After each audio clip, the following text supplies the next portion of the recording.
warahmatullahi wabarakatuh. Kembali berjumpa dengan saya Khairul Aminuddin dari KONI DKI Jakarta.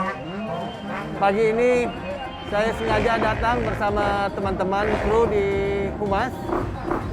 KONI DKI Jakarta datang ke jauh-jauh dari Jakarta menuju ke sirkuit motocross, tempat rekan-rekan atlet DKI Jakarta berlatih untuk persiapan PON yang akan datang. Pagi ini saya akan menemui atau bincang-bincang dengan Ketua Umum Ini DKI Jakarta, Mas Eko ya, saya panggilnya ya. Iya Pak. Oke, Mas Eko, luar biasa, apa kabar? Baik, alhamdulillah. Alhamdulillah sehat ya. Sehat, alhamdulillah. Tetap semangat. Semangat dan pagi ini kita ketemu di lapangan. Kita menyaksikan langsung atlet kontingen Provinsi DKI untuk persiapan menuju PON Papua nanti. Oke, luar biasa ya. Saya melihatnya nih kagum betapa hebatnya anak-anak ini latihan ya. Iya. Bagaimana Mas Eko menyiapkan para atlet untuk bertarung? Enggak apa-apa. Tutup aja. Bertarung di PON Papua mendatang. Jadi kalau untuk kontingen atlet PON motocross ini, insya Allah mereka sudah prepare dari beberapa tahun silam persiapan kita menuju Papua. Tapi di saat karena pandemi kemarin, yang harusnya kita juga melaksanakan PON kan jadi mundur. Tetap tidak semangatnya mereka tidak luntur, tetap dipertahankan. Intinya sekarang ini kita latihan mengolah kondisi fisik badan. Karena gimana juga balap motor ini adalah kekuatan fisik dari masing-masing pembalap yang kita harus jaga dan harus kita maintain. Jadi latihan sekarang ini ya di saat pandemi sangat menjaga protokol kesehatan. Begitupun kita juga kan saling berkomunikasi menggunakan masker gitu loh Pak. Jadi ya di hari ini kebetulan latihan nih cuacanya habis hujan. Jadi agak-agak basah lah, biasanya tuh kering debu, tapi kali ini pas kebetulan suasana habis hujan, jadi kita bisa lihat sirkuit di belakang kita ini setengah basah gitu loh Pak kondisinya. Iya, ini gimana kalau dibandingkan sirkuit kering dan basah ini Mas Eko? Kalau untuk jenis sirkuit, atlet-atlet ini kita latih dengan beberapa sirkuit, tidak pernah dengan konstan sirkuit. Dalam arti sirkuit yang ada di Indonesia, khususnya yang dekat zonanya wilayah Pulau Jawa, kita latihan rolling. Jadi untuk mengasah mereka skill, mengasah fisik mereka, jadi semua sirkuit memiliki karakter-karakter yang berbeda. Jadi mereka seperti kayak di sini. Kita lihat banyak corneringnya, tikungan-tikungannya, dan handicapnya.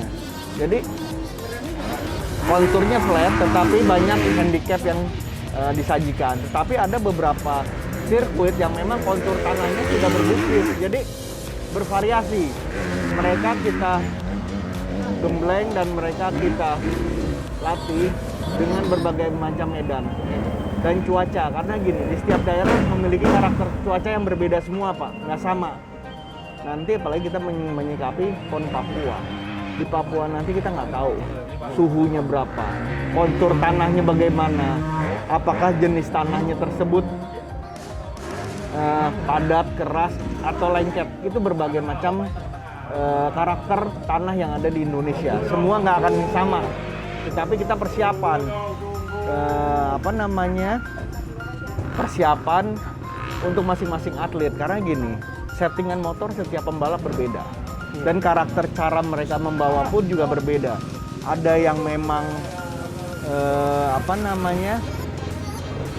agresif, ada yang memang benar-benar karakternya slow, tapi mereka juga melihat situasi lapangan. Jadi kita memang perlu beradaptasi sebelum bertanding.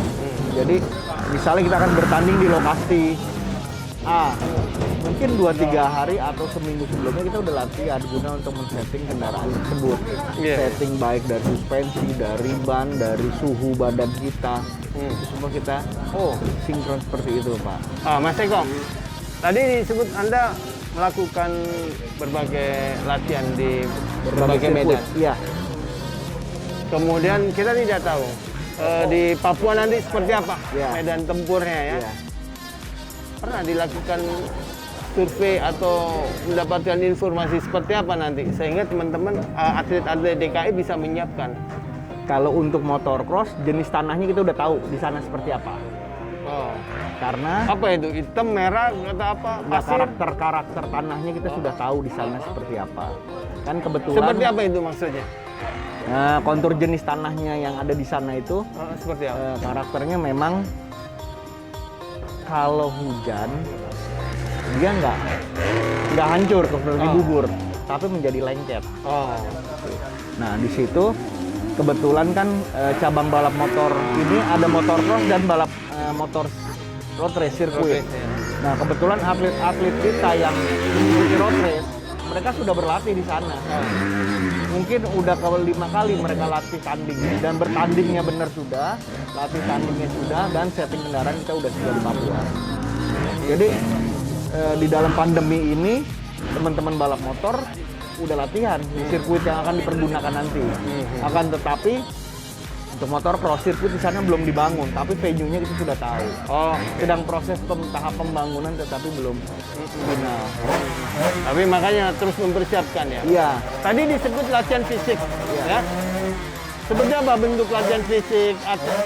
Atlet ini. Jadi latihan fisik ini mereka sama seperti kayak sport training lainnya, latihan dalam bentuk fitness, lari pagi gitu loh Pak, menjaga kebugaran seperti itu. Ada yang mereka bermain sepeda juga, jadi bervariasi mereka latihan fisiknya mereka. Karena gini, di saat pandemi kita tidak bisa mengumpulkan dalam satu kurun waktu yang sering, tetapi mereka melakukan aktivitas masing-masing yang memberikan report kepada kita ini provinsi. Seperti itu. Selama pandemi ya Pak, tetapi sebelum pandemi ya tiap minggu rutin kumpul bersama, latihan bersama baik fisik ataupun teknik di lapangan. Sekarang ini kebetulan apa latihan bersama ini atau bagaimana ini? Memang tiap bulan kita laksanakan latihan seperti ini. Oh, di luar itu mereka latihan sendiri-sendiri. Sendiri-sendiri. Sendiri-sendiri ya. Bagaimana Mas Eko mencari bibit-bibit atau atlet-atlet seperti ini? Saya dengar ada yang bagus yang bisa juara nasional berkali-kali. Itu bagaimana Mas Eko? Ya cukup panjang Pak, jadi nggak cuma sebatas PON. Kebetulan ini kan sebagai induk organisasi otomotif yang ada di Indonesia dan kebetulan di Provinsi DKI. Saya bertanggung jawab terhadap tidak hanya cabang balap motor dan motor cross, tapi ada 13 cabang olahraga, baik mobil ataupun motor yang menjadi pantauan saya. Dan di sini kita melihat kan setiap tahun pasti ada atlet prestasi yang penilaiannya kita bisa lihat mereka menjadi kriteria menjadi juara nasional ataupun juara provinsi. Nah dari situlah kita menseleksi the best atlet ini yang kita kumpulkan untuk membawa nama provinsi DKI berlaga di PON nanti. Gitu ya. Nah kembali ke PON. Ya. Pada PON mendatang Oktober ya 2021 ini nomor apa saja ya, yang akan diperlombakan? Kalau untuk motor cross ada dua kategori 125 cc dan 250 cc. Ya. Tapi di dalam 125 dan 250 dibagi lagi menjadi kategori perorangan dan kategori beregu. Jadi motorcross akan memperebutkan 4 kejuaraan nantinya. Oh gitu. 125 perorangan, 125 beregu, 250 perorangan dan 250 beregu. Beregu ya. Oh, jadi empat nomor, empat kategori. 4 kategori. Oh gitu ya. Gitu, memperebutkan. DKI bagaimana waktu prapon kemarin? Kalau prapon kemarin alhamdulillah Pak kita menjadi juara umum. Gitu. Juara umum ya. Jadi juara umum. Artinya semua nomor disabet oleh DKI itu Nggak bagaimana? semua. Ya. Ya. Tapi yang penting Intinya juara kita umum. sudah mengevaluasi hasil tanding dalam prapon tersebut, kita juga sudah bisa mengkoreksi lah kurang minusnya seperti apa. Gitu di balap motor pun juga sama Pak, tidak tinggal diam, mereka juga berlatih terus. Dalam 1 bulan kita evaluasi mereka. Ya. Untuk PON mendatang tentu saja sudah persiapan ya. Semua pengprov pasti persiapan. Iya. Pengprov tertentu. Betul. Seperti cabur-cabur yang lain, cabang olahraga yang lain pasti punya saingan. Provinsi mana yang akan menjadi ini kita lah rival gitu, rival DKI itu. Kalau bilang rival Pak, saya nggak menganggap remeh. Semua provinsi saya anggap rival. Begitu ya? Iya, saya nggak Semua mau- berat. Kalau dibilang berat, namanya bertanding ini kita nggak bisa nganggap remeh. Iya. Walaupun kita optimis dengan atlet kita, tapi tetap kita harus serahkan kan yang kuasa garis tangannya emang gimana nanti kita bertanding. Begitu ya. Masih lebih Masih dominan ya? Pak. Oh gitu ya.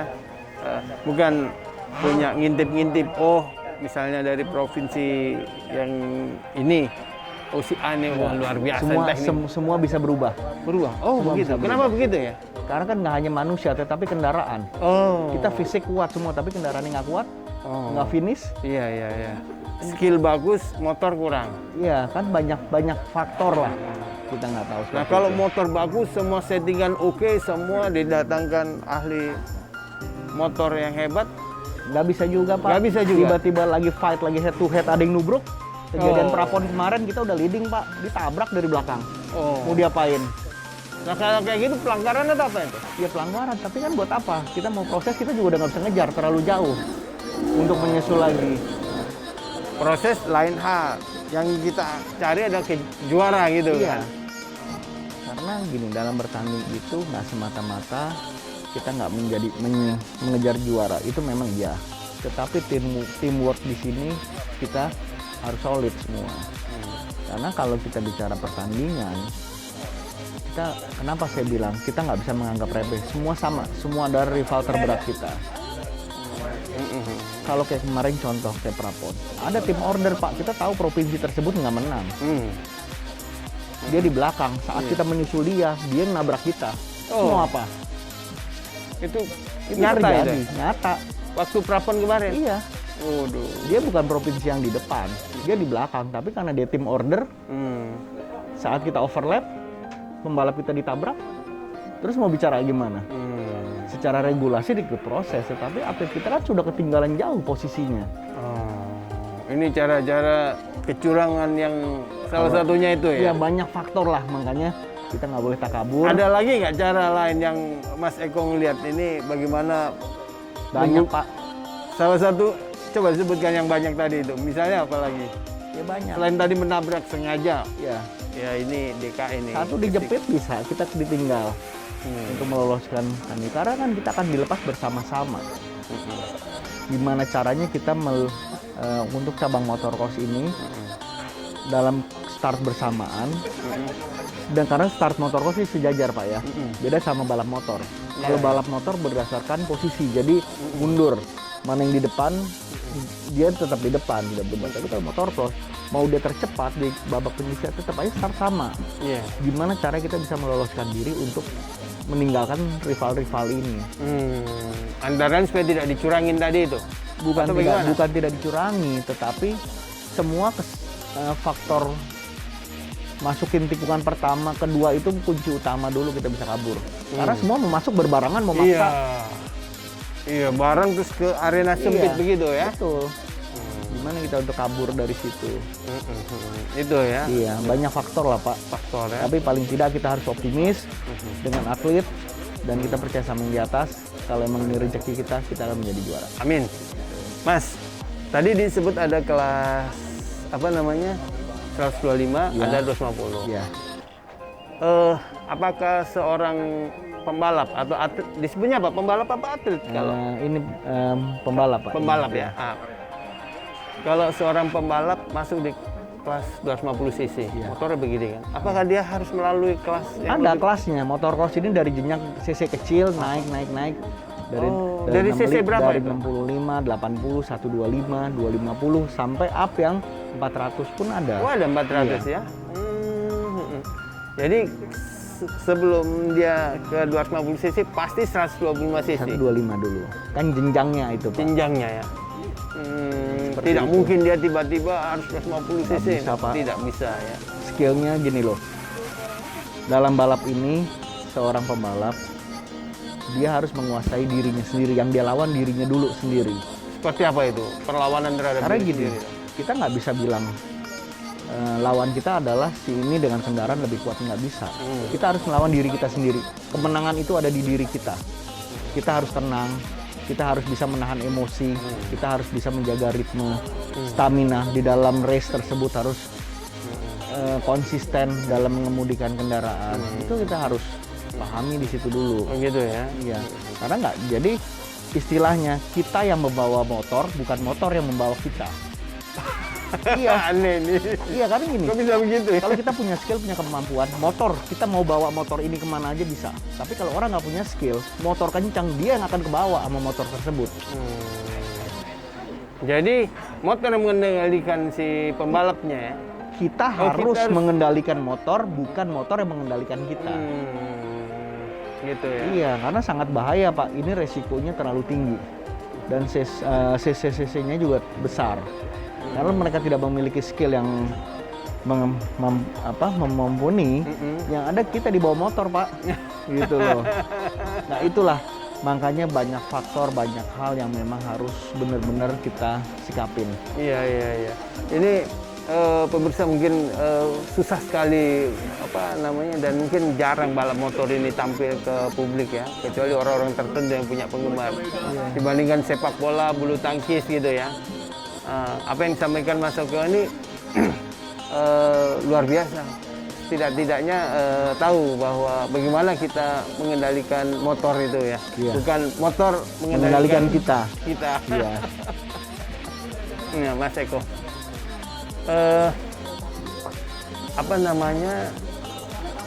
Di nomor-nomor berapa saja nanti DKI bisa, kira-kira ini tambang emasnya DKI?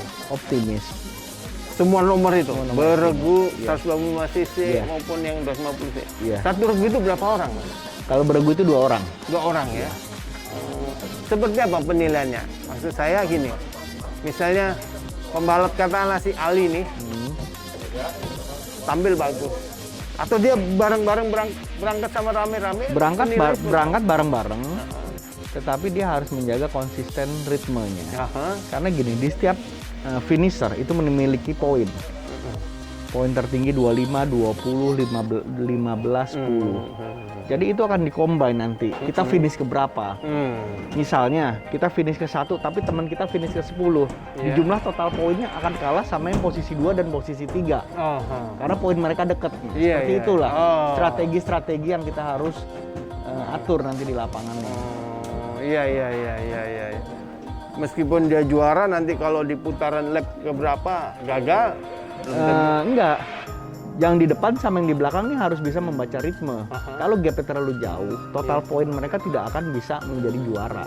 Walaupun kita finish nomor 1, tapi lawan kita nomor 10, kita akan kalah sama yang posisi 2 sama nomor 4.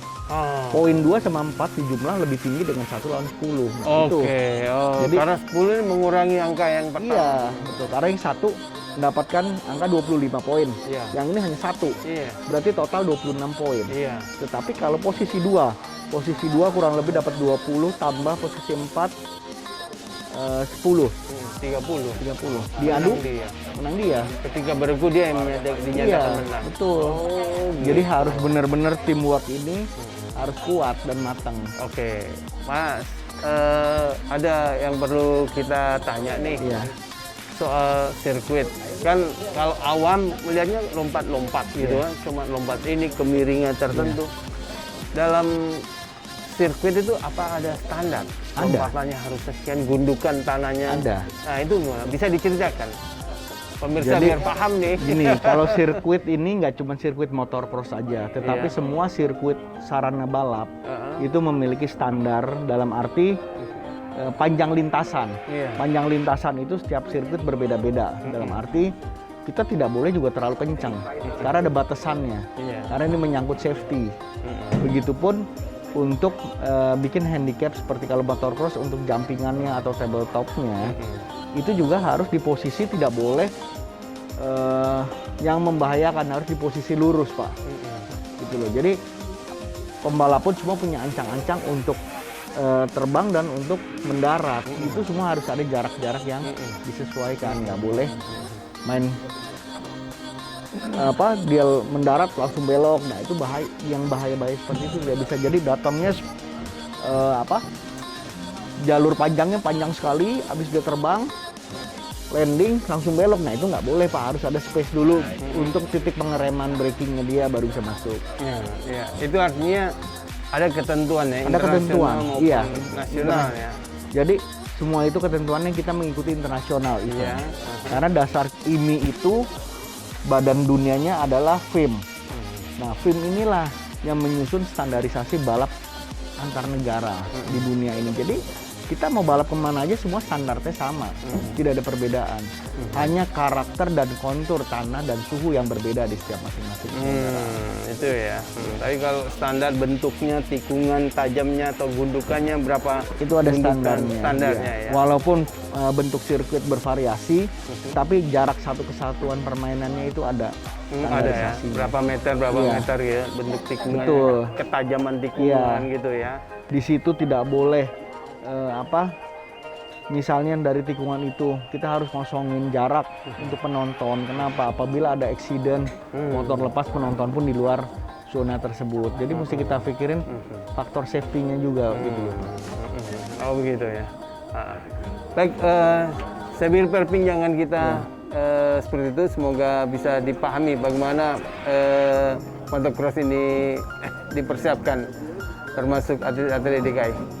Terima kasih Mas Sama-sama Eko atas... Bapak, terima kasih banyak atas kunjungan dari KONI DKI sudah melihat langsung aktivitas latihan atlet balap motor cross ini. Semoga kontingen ini bisa membawa hasil terbaik di PON Papua nanti. Oke, sukses selalu. Siap. Terima kasih banyak Bapak. Salam. Oke, berpisah itu dari saya. Sebelumnya kita bisa yel-yel boleh? Boleh. Apal? Saya ikut Bapak, saya ikut. Oke. Boleh semua ada di belakang, Pak Dayat, semua, Pak. Kita yel-yel supaya DKI berjaya. Oke. Salam olahraga. Jaya. DKI Nomor 1. PON Papua. Ayo Bung, rebut kembali. Oke.